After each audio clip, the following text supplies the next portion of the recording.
Good evening, everyone. This coming Shabbos is Shmini Atzeres, and the following day is Simchas Torah, where we read Parsha Zayis HaBracha, and therefore we can say the Parsha of the week. The Parsha of the week definitely is Parsha Zayis HaBracha, and that's what this class will be about. So the first item for tonight comes from the very first pasuk, very first verse in Parsha Zayis HaBracha, which is Parak Lamed Gimel Pasuk Aleph, chapter 33, verse 1. V'zayis habracha, this is the blessing. Asher beirach Moshe ish Elokim es bnei Yisrael.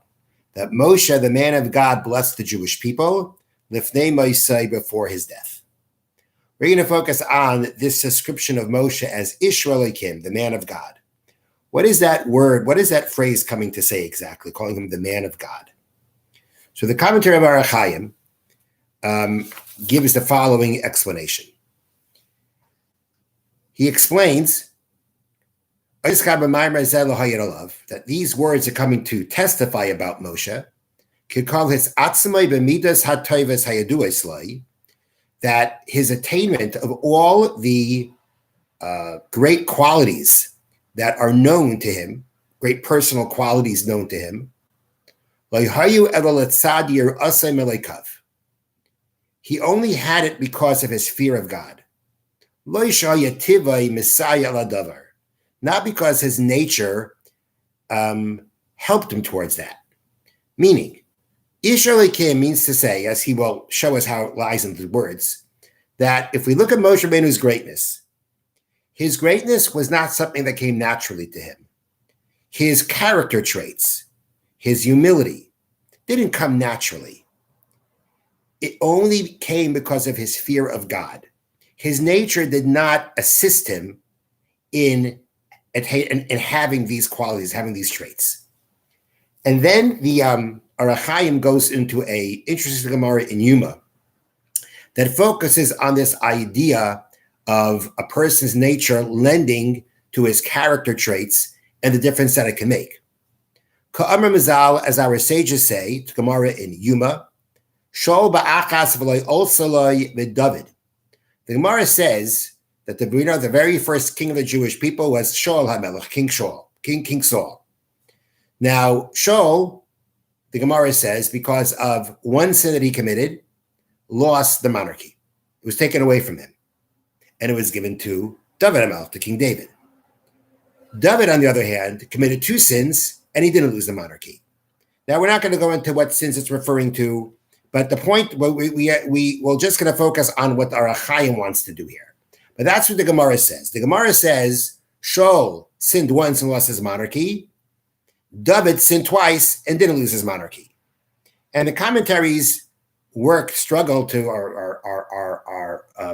go to trying to explain, what's the difference? Why was it that Shaul's one sin caused him to lose the monarchy and David sinned more than that and didn't lose the monarchy?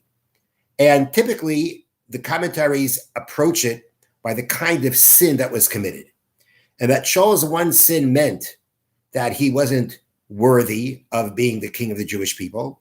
It showed a lack of ability to be the kind of king that he should be, while David's sins had no connection to that.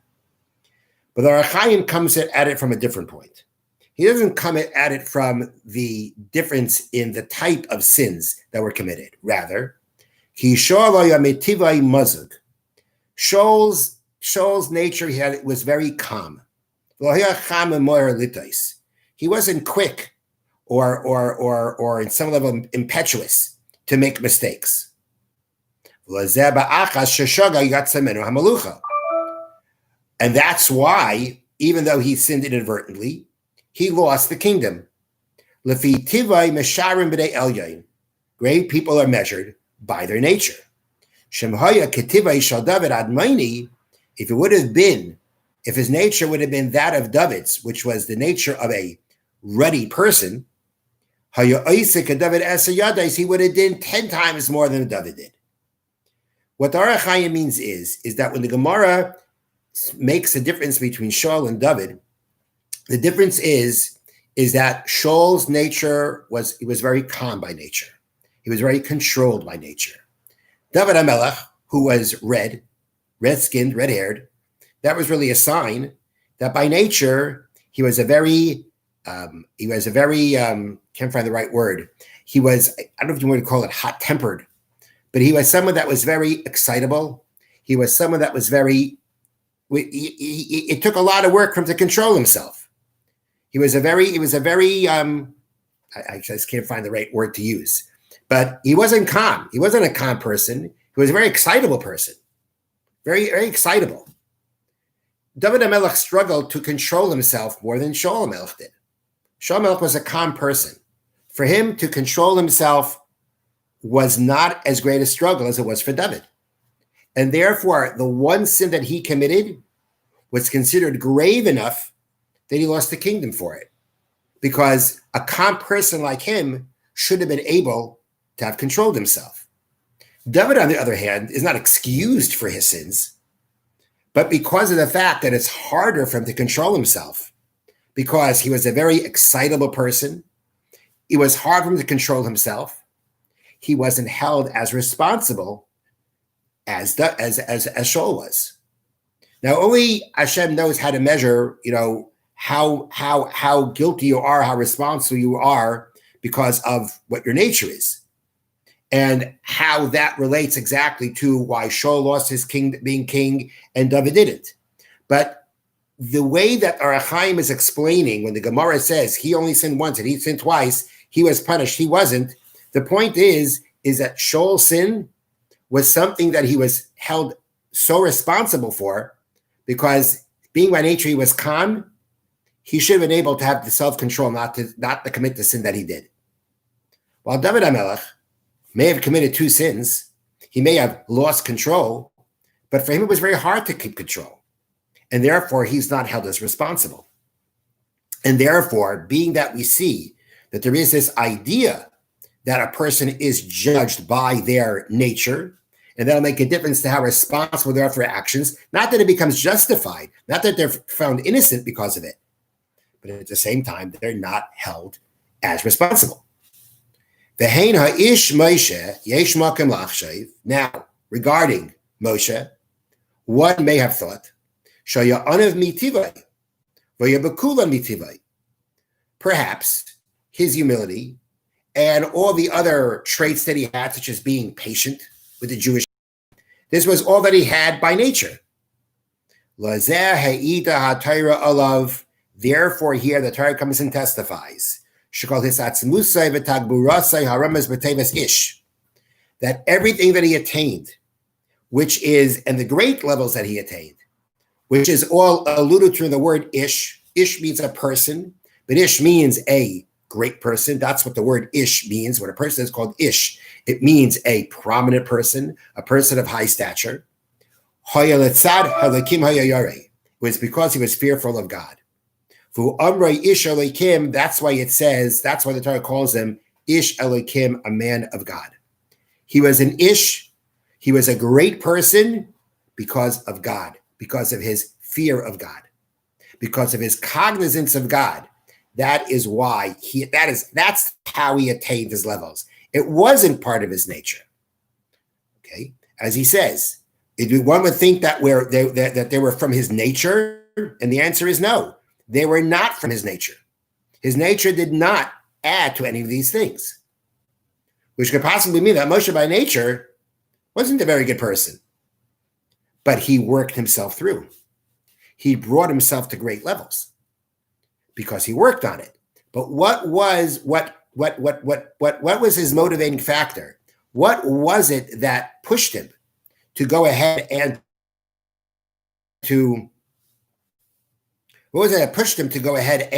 to attain these levels? What was it? It wasn't part of his nature. So what was it? It was his fear of God. So the Ohr HaChaim is saying that the Torah, by calling Moshe Ish Elokim, the man of God, is coming to say that Moshe Rabbeinu did not attain any of his greatness, any of his high levels, any of his qualities, because his nature helped him towards it. Sounds like the Ohr HaChaim, it didn't help him towards it, but it was all because of his cognizance of God, because of his God in his life. That is how he attained his greatness.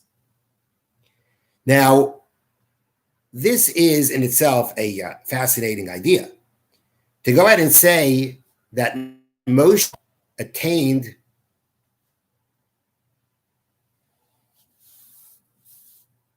it. We're freezing up here.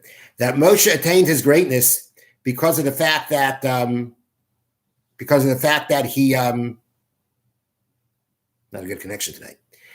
Because of the fact that he was fearful of God, means to say that from his own nature he didn't have it, but because of his fear of God, his cognizance of God, that's why he was humble.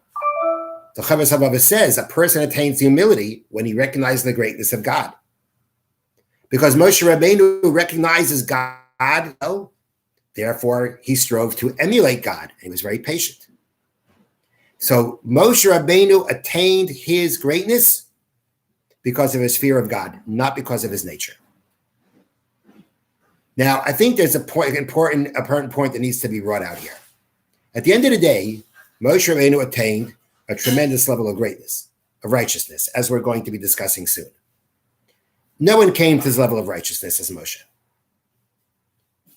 So there's got to be something about Moshe, he had to have something that again brought him to that greatness, and which Aruch Chaim is saying it's his fear of God. That means that Moshe had a very unique understanding and cognizance of the presence of God. So it's not like Moshe Rabbeinu had nothing, and from nothing he made himself something into the greatest person around that ever was. It was his fear of God. It was his understanding, his cognizance, understanding of God that was very unique, that allowed him now, even though it wasn't in his nature, to attain those levels of greatness. So you might say, so what's the point of Aruch Chaim? So it wasn't his nature. He wasn't by nature humble. But apparently by nature, or something he had it in him, God gave him the ability to recognize Hashem so greatly that he rose to the great levels that he did. So what's the difference if by nature he has these traits, or he's been endowed and blessed with this tremendous cognizance of God? There's something there that he has within him that's getting him to do what he accomplishes.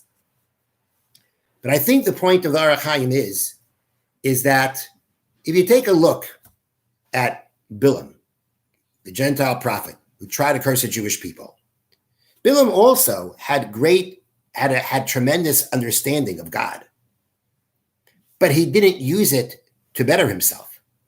He didn't use it to better his character, to become a righteous individual, which means that we think that if we would have this recognition of God, we'd have a clear recognition of God, we'd be completely different people. The truth is that it's not that simple. You know, a strong recognition of God when you're experiencing prophecy or something, that may straighten you out.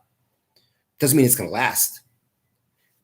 Recognition of God doesn't necessarily mean you're going to take that recognition and apply it to yourself. Look at Bilam.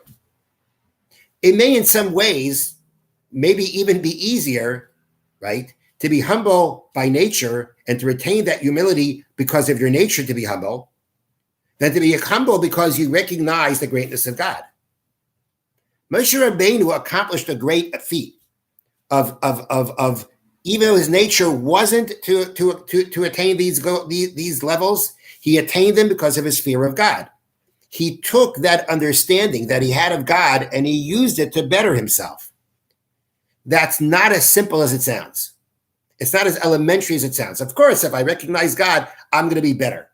No, Bilam is the perfect example. It doesn't work that way. And therefore, the Torah is again testifying about Moshe. Ish Elokim, he's a man of God. He didn't have in his nature to be what he became.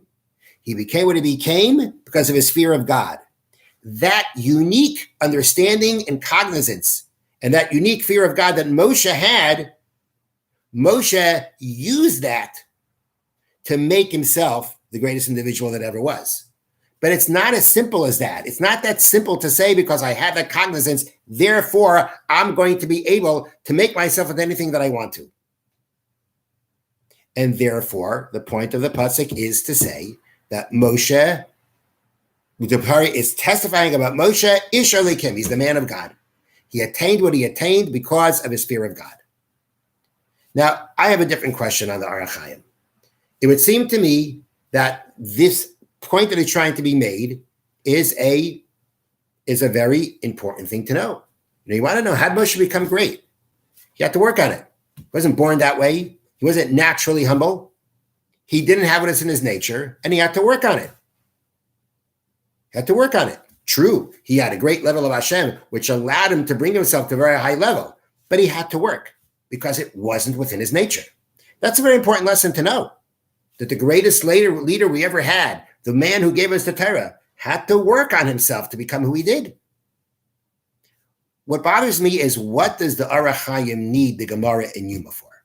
Why does he bring it in? Why is it important to talk about that a person is judged by their nature, as we find by difference between Shaul and David? What is that going to do with the point by Moshe Rabbeinu? We're not talking about Moshe Rabbeinu being judged here. We're talking about his greatness and how he attained it.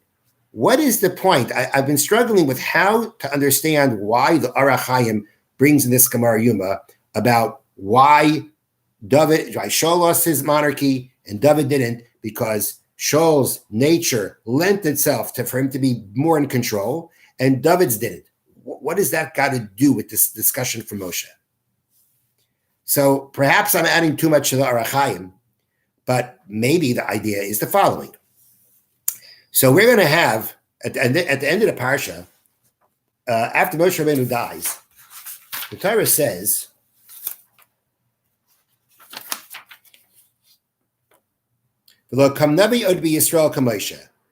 never again has there arisen in Israel a prophet like Moshe. So there is a famous saying in the Medrash that there never rose another prophet in Israel like Moshe. But there did arise a prophet, not in Israel, meaning amongst the nations of the world, that was like Moshe. And who was that? Bilam, as we mentioned before. The infamous Bilam tried to curse the Jewish people in the book of Bamidbar. So this medrash has always been a difficult medrash to understand. It sounds like no one ever rose to be a prophet like Moshe, but Bilam did. That means Bilam was as great a prophet as Moshe? Really? Bilam, we know, as a corrupt, lowly individual on a personal level. We know that when he couldn't curse the Jewish people, he advised the Moabites to allow their women to seduce the Jewish men, which was actually the first time that kind of public kind of allowing the women to act that way should ever happen. He was a corrupt person with a lowlife. And he was a prophet like Moshe? How could it be? So one explanation that's given that has always stuck with me is that we know that the Gemara tells us that Bilam became a prophet not because he was worthy of being a prophet. A prophet is not someone that one day he's walking in the forest and all of a sudden God says hi to him, like in the fairy tales and the movies. A prophet is someone who has to condition himself, has to sanctify himself, has to purify himself to be a prophet. Bilam had no connection to that whatsoever. So how did he have a prophet? Why did God choose him to be a prophet? So the Talmud says that the nations of the world basically would say to Hashem, the Jewish people had a Moshe. That's why they turned out to be what they did. We don't have anybody. It's not fair. So Hashem says, fine, I'll give you the best of your bunch. I'll give you a Bilam. Let's see what he does. And he wreaked havoc. Bilam attained prophecy even though he wasn't worthy of it. Hashem decided he's going to give him prophecy without being worthy of it, for the reason that we gave. So Bilam was a prophet, received prophecy, received the level of prophecy beyond what he was worthy of getting. Moshe Rabbeinu was the same way. Moshe Rabbeinu's level of prophecy is, as the Torah says, no one ever rose like Moshe, who knew Hashem face to face, whatever that means exactly. But even that level, that level that Moshe attained was not really a level that Moshe was worthy of attaining. Moshe conditioned himself to be a prophet. And as whatever level he rose to as a prophet, he should have received that level of prophecy. The level of prophecy that he did receive was beyond what he was worthy of. It was a gift to him. If there's anybody who was worthy of getting more than he deserved, it was Moshe. But he did get more than he deserved. So when the Torah is saying that no prophet ever rose amongst Israel like Moshe, means to say that no prophet ever received prophecy beyond the level that they're worthy of attaining. Do you know who did that? Moshe did that. You know who else did that? Bilam did that. Not because Bilam rose to be the same level of prophecy as Moshe, but he attained prophecy beyond his worthiness. Moshe Rabbeinu attained it also. That's the comparison between the two. Not because Bilam is the same level of prophet as Moshe, but this dimension of Moshe's prophecy, which is the high level that he attained, which he really wasn't worthy of attaining. It was gifted to him. He was given a level of prophecy beyond what he deserved. That never happened to anybody amongst the Jewish people, but it did happen amongst the Gentiles, and that was Bilam, who received prophecy beyond what he was worthy of attaining. But Moshe Rabbeinu did merit prophecy beyond what he was worthy of. Perhaps the point is like this, of bringing that Gemara with Shaul and David. Once we see by Shaul and David that you're judged based on your nature, in that context, it was regarding punishment. In Moshe's context, it was about reward. If we see a person is judged by their nature, well, then we look at Moshe's nature, and Moshe's nature doesn't lend itself to his greatness. What did he do, though? He took himself and he attained the greatness beyond his nature. If Shaul is punished based on his nature, then Moshe should be rewarded based on his nature, which is really a concept that we find in Pirkei Avos of Lefum Tzara Agra. According to how difficult it is, that's the reward. But the Gemara in Yuma that shows us that a person is judged by their nature would tell us that if you can be punished by your nature, according to your nature, you should be rewarded according to your nature. And if your nature doesn't lend itself to a certain quality and you attain it anyway, then you should be judged more favorably because of the fact that it wasn't within your nature. If you have two people that attain a certain level of greatness, for one, it was already part of his nature. His nature helped him to get there. And the other one, it wasn't part of his nature. Who's going to be rewarded more? The person whose nature didn't lend itself to it because it was harder to do, and he still did it. So maybe that's why he brought in that Gemara in Yuma.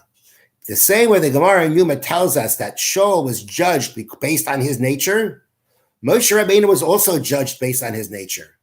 Moshe Rabbeinu attained a level of greatness beyond what he deserved because whatever level of greatness that he attained on his own, he had to attain it through hard work, through fear of God, not because his nature lent itself to it. So perhaps that's what lies in bringing in that Gemara. But this is the Orach Chaim's point of Ish Elokim. Moshe Rabbeinu did not attain his level because his nature was that way. It sounds like his nature wasn't that way.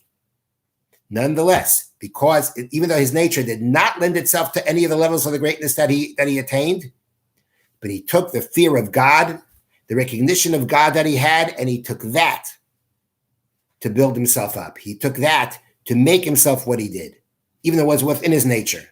Through his fear of God, through his cognizance of God, that is how he attained the levels that he did.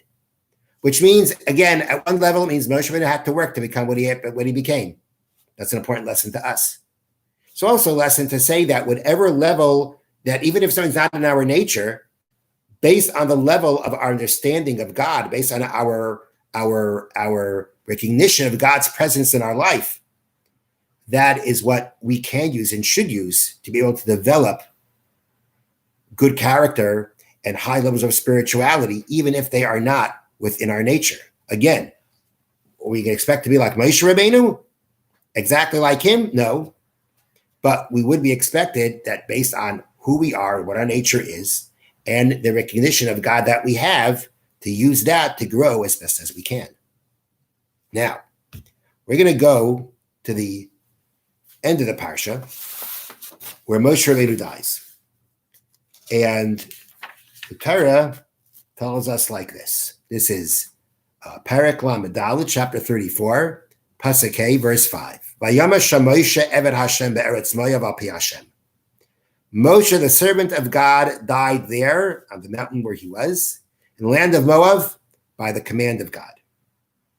So when Moshe dies, Hashem describes him as Eved Hashem, the servant, or if you really want to be literal, the slave of God. That's the word Eved means, slave.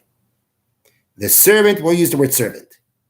Moshe, the servant of God, died there. Moshe is called, when he dies, the servant of God. What does that title, servant of God, mean exactly? Doesn't sound very glamorous if you think about it. But what does it mean? So to get a better understanding of this term, Eved Hashem, we have to go to the next book in Tanakh, the Sefer Yoshua, the book of Joshua, which begins right after Moshe's death. And the very first pasuk verse in the book of Yoshua reads, Vayachari Moshe Eved Hashem, and it was after the death of Moshe, the servant of God. Hashem el Yoshua ben Nun, Hashem spoke to Joshua, to Yoshua ben Nun, to his disciple Joshua. You know, on Simchas Torah, we read V'zai Sabracha, and the Haftarah for on Simchas Torah is the first chapter of Yoshua, right? That is a continuation of the Torah after Moshe's death. So there, Moshe is also described as Eved Hashem, the servant of God. So the commentary of Radak explains what it means to be a servant of God.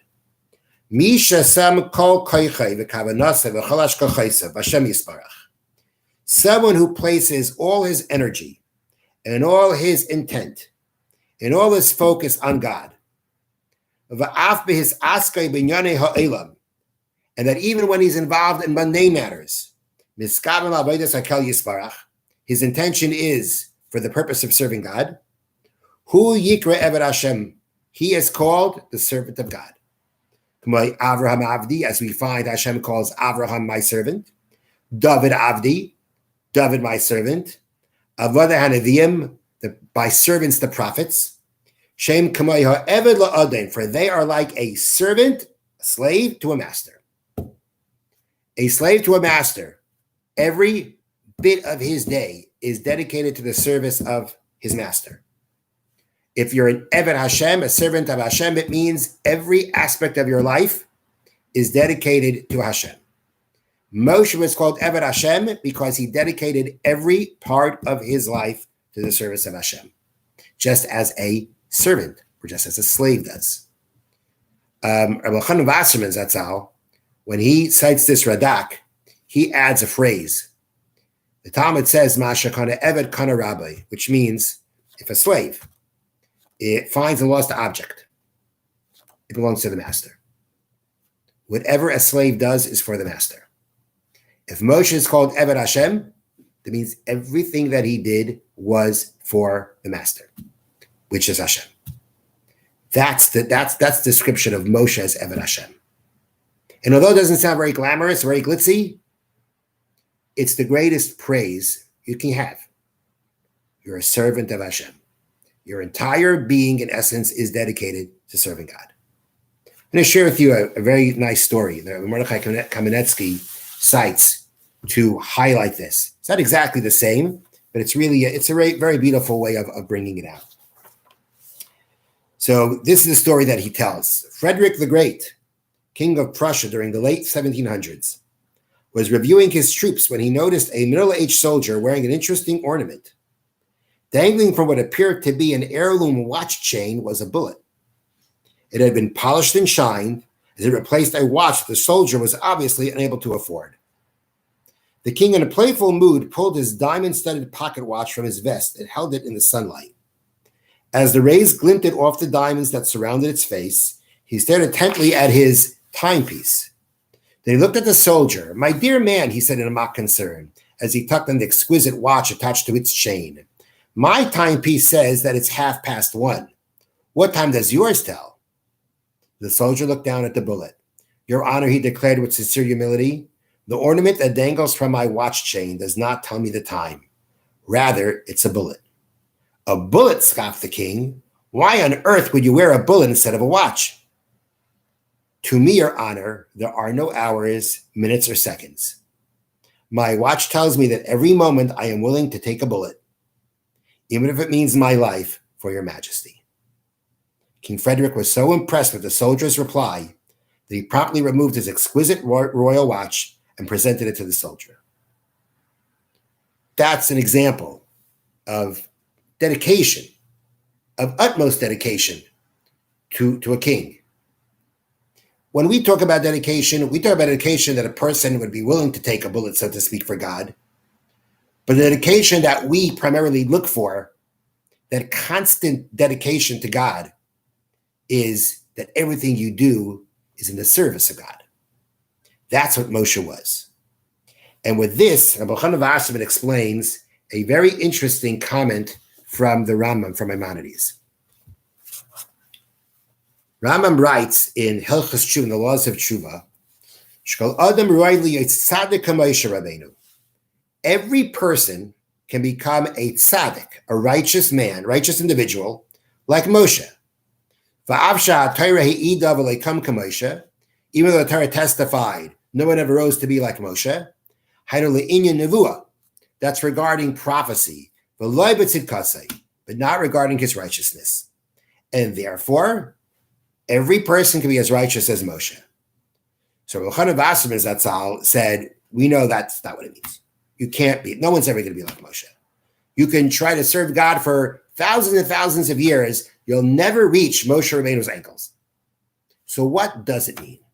So he cites this Radak, that the term Eved Hashem means that everything that Moshe did was dedicated to Hashem.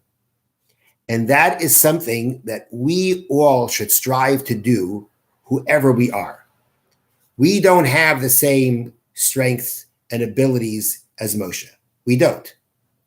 But Hashem just wants to see that based on who we are and what our abilities are, that we dedicate our lives to him. Okay? And we find that. Let me read you the words that he says. And